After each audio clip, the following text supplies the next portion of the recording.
Boa noite, boa tarde, bom dia para todas as pessoas que estão vendo que verão este vídeo. Para aqueles que não sabem, eu sou o Grilo Falante, se preferir Nicolas Catalani Zamboni Kikebus. E hoje estou aqui para falar sobre o primeiro governo da República Brasileira. Semana passada a gente falou sobre a proclamação da República, uma história incrível e que só é superada pelo governo que veio depois dela, porque foi uma maravilha esse governo. Mas antes disso, né? Vixe, calma, travei aqui. Deixa eu rebobinar a fita. Sim, mas antes disso, para aqueles que não sabem, esse vídeo é uma live feita no Facebook, que depois vai ser publicado no meu canal do YouTube Papo com Grilo e também no meu Instagram. Agradeço a todo mundo que curtir, compartilhar, comentar os vídeos lá do meu canal. Quem não é inscrito, se inscrever. E, enfim, o objetivo dessas lives que eu faço é para falar sobre a história do Brasil, contextualizada na história da capoeira. E o governo de Deodoro da Fonseca é um dos governos mais importantes aí para a história da capoeira do Rio de Janeiro, porque nesse governo vai acontecer muitas coisas, mas antes de falarmos disso, né? Antes de falarmos qual que é a relação desse governo específico com a capoeira, a gente vai entender um pouquinho do histórico desse governo, que é uma maravilha, é assim, uma coisa maravilhosa. Se é verdade, se o golpe de 15 de novembro parece que saiu assim de um filme mal escrito, né? O governo provisório é a continuação. E todo mundo sabe que a continuação é sempre pior que o primeiro. Então daí você já vê a qualidade da história. Então, minha gente, o que acontece? O governo provisório ele vai durar 15 meses. Que é de 15 de novembro de 1889 até 25 de fevereiro de 1891. Nesse governo provisório a gente tem aí um monte de lei, decreto sendo feito à torto e à direito, e principalmente porque o Brasil virou uma república, só que ainda não tinha uma constituição, a constituição ainda tinha que ser feita, e mais importante do que isso, você tinha que construir uma imagem do Brasil republicano. Então você tinha que pegar tudo aquilo que era da monarquia e jogar fora. Então a gente tem vários decretos mudando o nome de rua, nome de praça, coisas muito importantes. Não, mas falando sério, teve coisas realmente importantes, né? Tipo separação a igreja do Estado e babá. Mas tem um monte de coisa que é engraçada, porque tem coisas que é claramente a vingança dos republicanos contra a monarquia. Mas isso aí não interessa. O que interessa, né, porque inclusive a relação da capoeira com o governo provisório é justamente nesse espírito de vingança, né? Então vou falar próxima semana. O que interessa é que havia um problema sério, porque o Brasil era uma república sem republicanos. Literalmente, né? Só ver que a gente só teve nas últimas eleições antes do golpe só tinha 2 deputados ou 2 senadores, uma coisa sem republicanos. Então assim, eles deram um golpe, instauraram uma república, só que não tinha republicano no Brasil. Então eles tinham que criar toda uma máquina pública sem republicanos. Então o que acontece? A gente vai ter aí isso somado à falta de experiência de basicamente todo mundo, a gente vai ter uma alta rotatividade nesses 15 meses. Para vocês terem ideia, o Rio Grande do Norte chegou a trocar de administração 10 vezes em 15 meses. Então assim, uma coisa muito doida. E aí a gente tem um outro problema. O golpe foi dado por um militar, né, que era monarquista. Deodoro era monarquista, mas ele deu o golpe e instaurou a república. E ele não gostava dos civis, ele não confiava nos civis, porque os civis eram republicanos, não eram monarquistas. Então ele pegou e saiu distribuindo cargo à torta e à direita para todo mundo que era militar. E e os cargos ficaram principalmente na mão dos militares. E aí a gente tem uma série de benefícios para os militares. Então a gente vai ter, por exemplo, até o final do ano de 1889, vai ter tido uns 50% de aumento do soldo dos soldados, né, dos militares. E isso é muita coisa, né? Mas fica ainda mais evidente do quanto dinheiro isso era, do quanto esse aumento teve quando a gente pega e considera que ficou maior do que era o soldo na época da Guerra do Paraguai. Então, é uma maravilha. Chutei aqui o negócio, né? Tá tudo bem, ele não caiu, isso que importa. Então, assim, uma maravilha. E aí,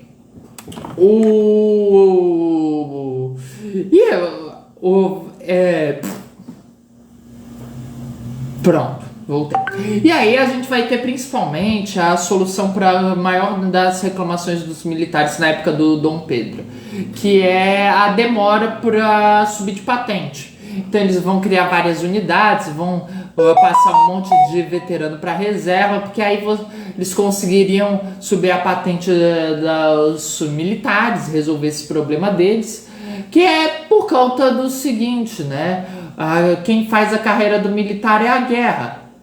Então, se não tem uma guerra acontecendo, né, meio que fica parado. Então, muitos dos militares de alta patente dessa época fizeram a carreira na Guerra do Paraguai, só que a Guerra do Paraguai acabou, então aí gerou esse problema. Mas o que é mais divertido de ver é que as promoções aceleradas foram principalmente a dos envolvidos no golpe. Então tem um monte de histórias engraçadas.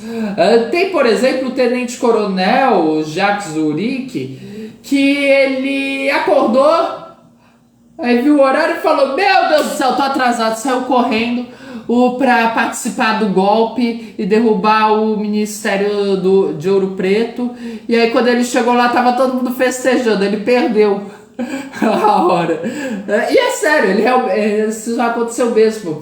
Mas aí, tanto faz, ele tava lá e ganhou o cargo de general.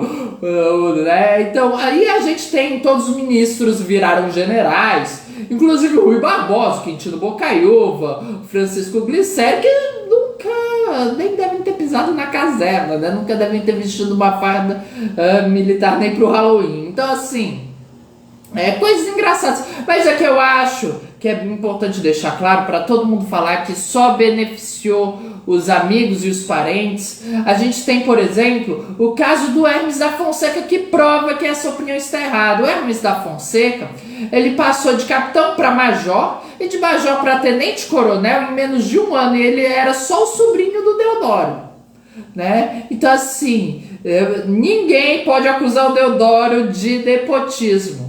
Ninguém pode comparar o Deodoro a certo presidente que é um capitão expulso do exército, que quis dar para o filho dele o cargo de como é que era? Sim, de diplomata nos Estados Unidos só porque é filho, né? Então é bom saber que a gente estava muito melhor antigamente, né? Na época em que o voto era de papel. E na época que o voto era de papel, o Deodoro, ele também se deu uma promoção, por que não? Né? O negócio é que o cargo do Deodoro era general, 5 estrelas, e aí ele falou: não interessa, eu vou ser um general de 6 estrelas, eu vou ser o generalíssimo. E ele é o generalíssimo do Brasil, o único que ganha esse cargo. Mas nada como dar poder pra quem pode, nada pra como dar asa pra cobra. Então, assim, gente, e aí tem um monte de coisa engraçada, tem um monte desses nepotismos aí dele. Esse negócio é o seguinte: vai ter a Constituinte e o Deodoro, ele vai dar muitos palpites nela. Ele não entendia nada de direito, ele também não entendia nada de política, ele mesmo dizia que era uma anta na política, mas ele deu muitos palpites. E apesar dos palpites dele, de alguns problemas, aí ela foi aprovada em 15 de novembro de 1890.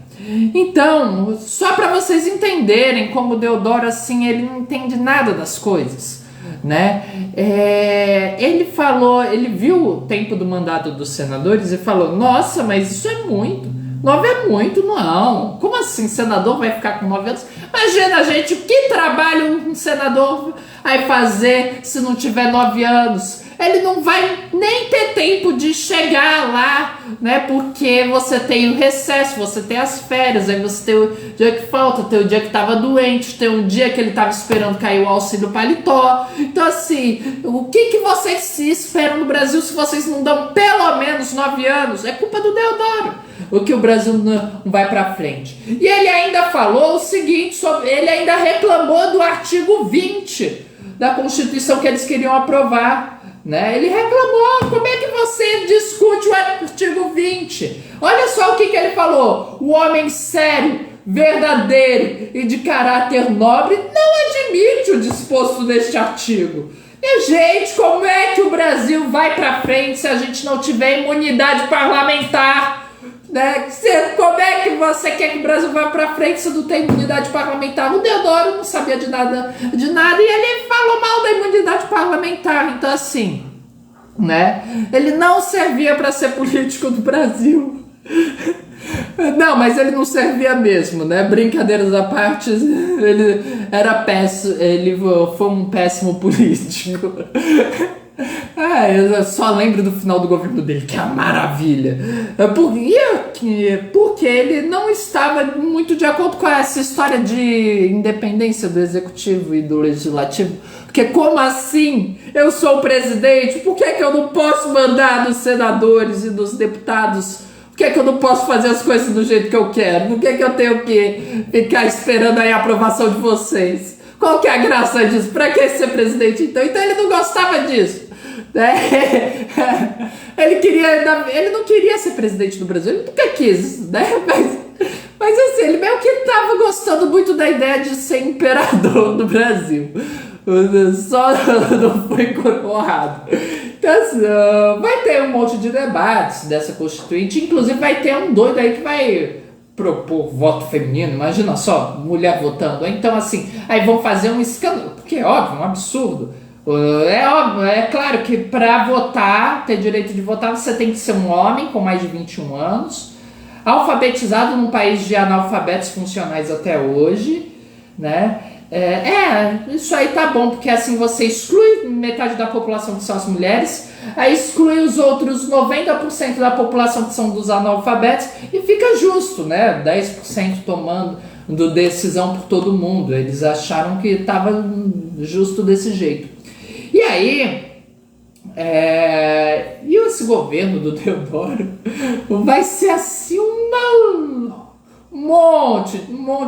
monte de...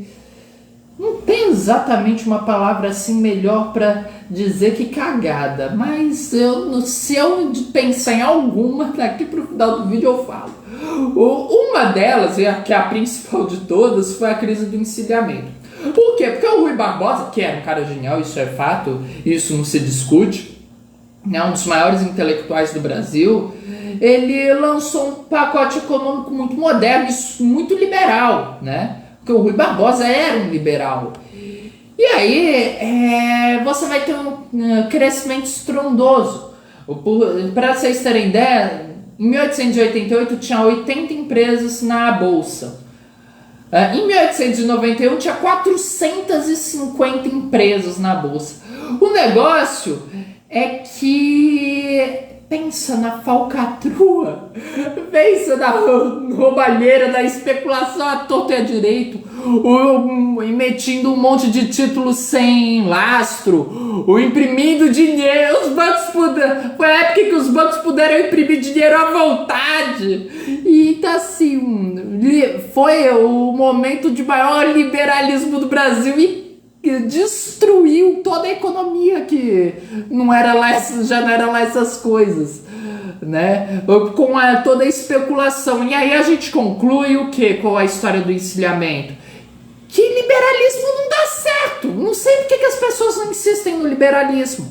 Né? O Rui Barbosa tentou e só fez cagar tudo. Então, assim, eu não sei o que as pessoas têm com esse liberalismo.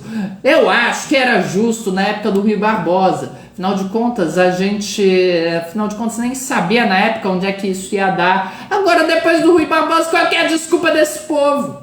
Né? Aí daí você vê porque que a gente tem que estudar história para não cair nessas loucuras aí.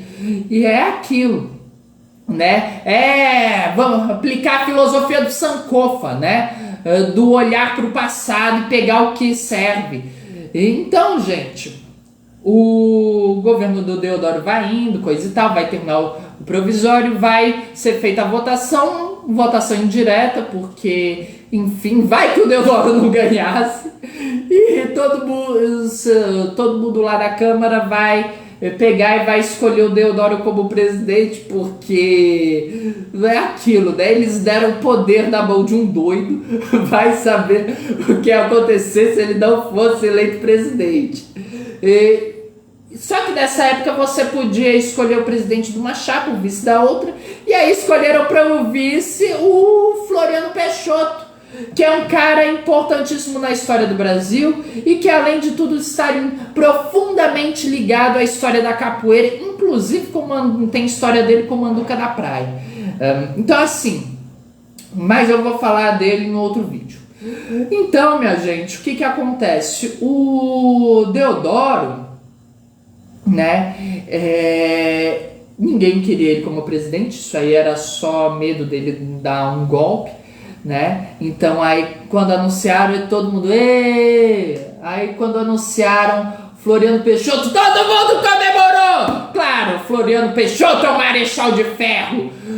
Então, minha gente, o único problema é que o Floriano Peixoto era odiado pelo Deodoro. E aí, não bastando isso, vocês vão de convir comigo, que um cara que se dá o título de generalíssimo é um cara que é super humilde e nada vaidoso, né? Não bastando isso, o Quintino Bocaiúva pegou e deu uma moção pro Câmara aprovar, né? Para tornar o Benjamin Constant, dar o reconhecimento do Constant, que tinha morrido umas semanas antes, como o verdadeiro fundador da República e um belo modelo de virtude. E aí os senadores vão aprovar, e o Deodoro, que é um cara muito humilde, vai ficar muito chateado. Como assim? Ele é o verdadeiro fundador da República, ele não fez nada, quem fez fui eu. E ele ficou inconformado com isso. Aí você soma todos os problemas econômicos que geravam uma pressão no governo, do governo dele, e todo o autoritarismo dele, porque ele não queria ser presidente, ele queria ser pelo menos o imperador imortal do Brasil. Você soma tudo isso e você tem um legislativo que era praticamente todo feito de oposição ao Deodoro.